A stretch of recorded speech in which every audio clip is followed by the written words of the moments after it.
Oke, assalamualaikum warahmatullahi wabarakatuh. Sebagai penambahan penjelasan pertemuan kedua,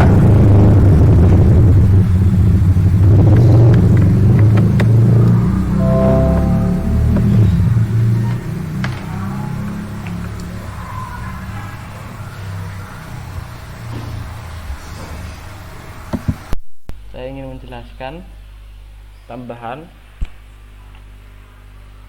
contoh. Ini adalah nasi goreng ya. Ini ada 1 sendok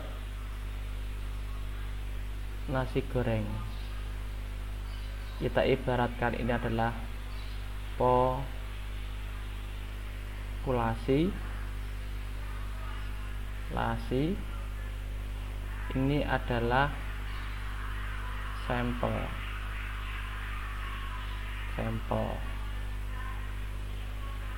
ini adalah mewakili populasi, dan sampel ini nilainya bisa 80%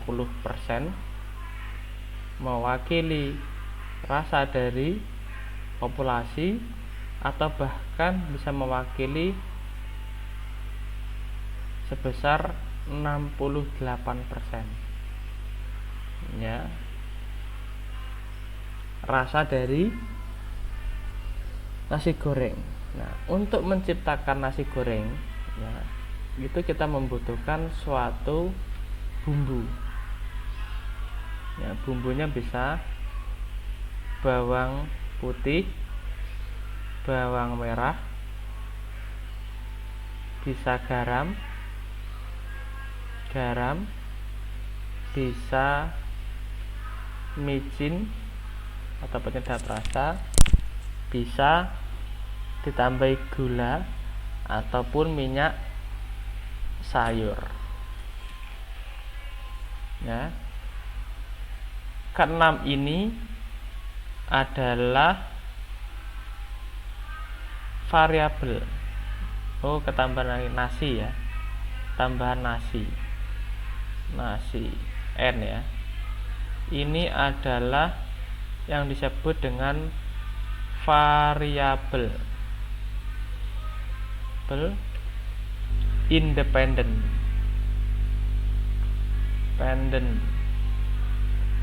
Nah, sedangkan nasi ini adalah variabel dependen. Nah, untuk menciptakannya itu, maka kita membuat suatu model di mana Y ini adalah nasi goreng enak ya. B0 itu adalah parameter pertama, B1 itu adalah bawang putih, plus B2 ini adalah bawang merah, plus B3 ini adalah garam, plus B4 ini adalah micin, plus B5 ini adalah nasi, plus B6 ini adalah B1, B2, B3, B4, B5, B6 nya ini adalah gula ya,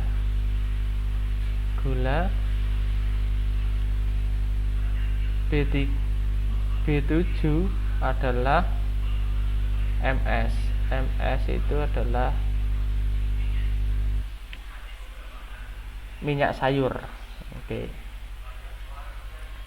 Semakin banyak ya, variabel yang kita tuliskan, maka itulah yang dinamakan model.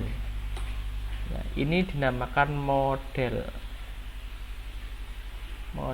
Semakin kompleks, semakin banyak yang kita tulis, 1, 2, 3, 4, itulah yang dinamakan model lengkap. Nah, semakin model yang kita buat, variabel yang kita tulis ini semakin lengkap, itu semakin baik. Semakin sedikit yang kita buat, itu namanya model sederhana ya, atau disebut dengan model regresi berganda kalau semakin banyak. Nah, dari beberapa variabel yang kita buat ini akan menghasilkan namanya residu ya. Jadi residu itu adalah bagaimana sampel ini mewakili besaran populasi R kuadrat ya. R kuadrat ini berapa derajat model ya, bisa jadi 80% mewakili rasa, atau bisa bahkan 90%. Nah, ini tergantung kompleksnya variabel yang kita buat. Semakin sederhana, maka R ini akan semakin kecil. Nah, R ini jika kecil, maka bisa dinyatakan bahwa model yang kita buat ini tidak sesuai atau tidak valid atau tidak baik. Kalau mendekat di atas 60-70%, ini dikatakan baik. Nah, intinya regresi itu seperti ini. Nah, nilai EI ya, EI jika nilai R kuadrat dengan E nya ini berbanding kecil, kalau 80 ini 10%, nah, E ini menunjukkan bahwa ada variabel lain yang mempengaruhi suatu variabel ini selain bumbu-bumbu yang kita tulis di sini. Semakin E nya ini nilainya semakin besar, maka semakin sederhana yang kita buat modelnya, maka model bisa kita tolak atau model itu kurang baik. Semakin tinggi R-nya, R kuadrat mencapai 80%, 70%, maka 70% ini mewakili suatu model sampel terhadap populasinya. Intinya seperti itu saja ya. Assalamualaikum warahmatullahi wabarakatuh.